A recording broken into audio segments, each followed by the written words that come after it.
There was a time when the idea of peace in Northern Ireland seemed like a naive and truly unattainable dream.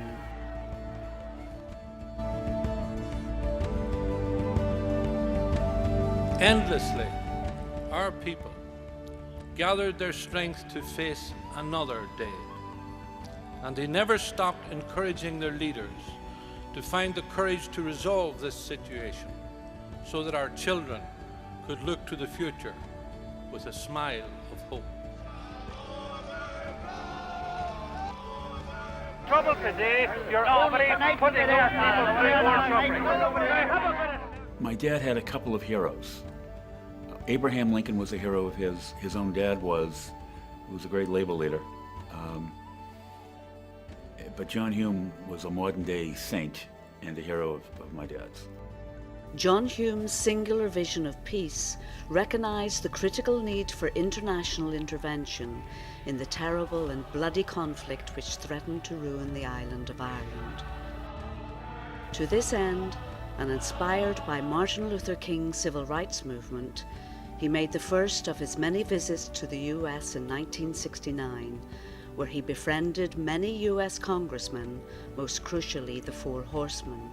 But it was Tip O'Neill, one of the most powerful and respected men in the US, with whom John formed a particularly strong bond. He believed that John Hume was the Martin Luther King of Ireland and was a symbol for the age, and that if peace were to come about, everything was coming in alignment, the oceans, the suns, and the stars, and it was because of John Hume. And he viewed John Hume as a true leader, intuitively a leader. Sharing the same values and ideals, these two men developed a deep and enduring friendship and a natural affinity for the northwest of Ireland, John's birthplace and Tip's ancestral home. Fundamental to both men was their commitment and vision for creating a better way of life for all the people they served.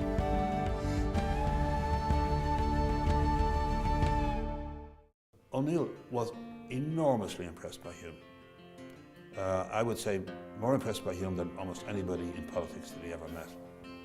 And the relationship there was immediate and enormously warm, and O'Neill couldn't do enough for Hume.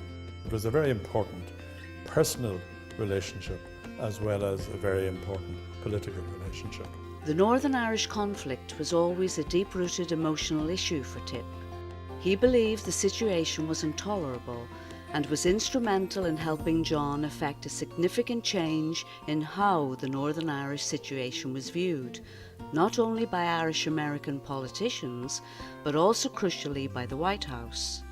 John also, I think, very importantly, represented an alternative to what was perceived to be an argument that only violence could attain Irish unity.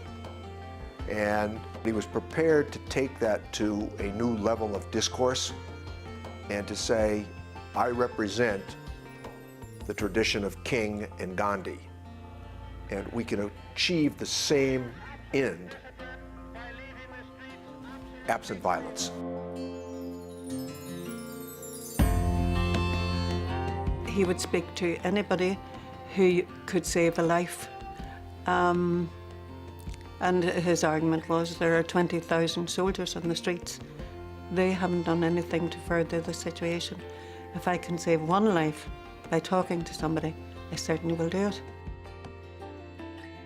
Irish American members of Congress came to realize that their voice could make a difference in the peace process, or the peace that could ultimately evolve in Northern Ireland. And it was made up by Hugh Carey, Patrick Moynihan, Ted Kennedy, and my dad. And they spoke out on the issues and held firm on the issues and gathered strength on the issues. And over time, their voice not only made its way across the Atlantic to Ireland, but it also made its way to other members of Congress, to the Irish citadels of America, and the traditional news outlets in those areas as well. So people began, in a holistic sense, to pay attention to these members of Congress that were listening to John Hume and listening to the peace voice of Northern Ireland call to them. And so the combined energy and passion of these two men drove forward the process that would change Ireland forever and create the greatest of Irish-American legacies. Countless lives have been saved and profoundly changed as a result of the peace process in Northern Ireland. Now is the time to celebrate and honour this extraordinary legacy of the Irish-American relationship and share its valuable lessons with the rest of the world.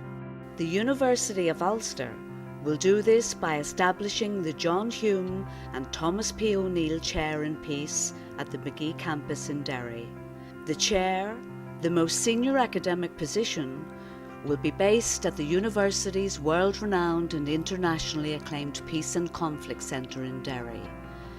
It will equip a new generation of peace builders across the globe and lead work on building peace for future generations.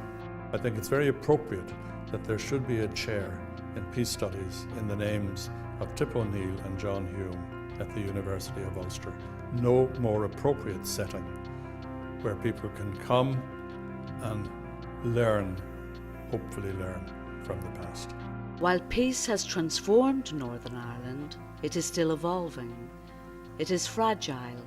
It must be nurtured, nourished and embedded. The John Hume and Thomas P. O'Neill Chair in Peace will acknowledge this challenge. It will celebrate all that has been achieved and recognise the work still to be undertaken to ensure that the vision of these two great men is fully realised.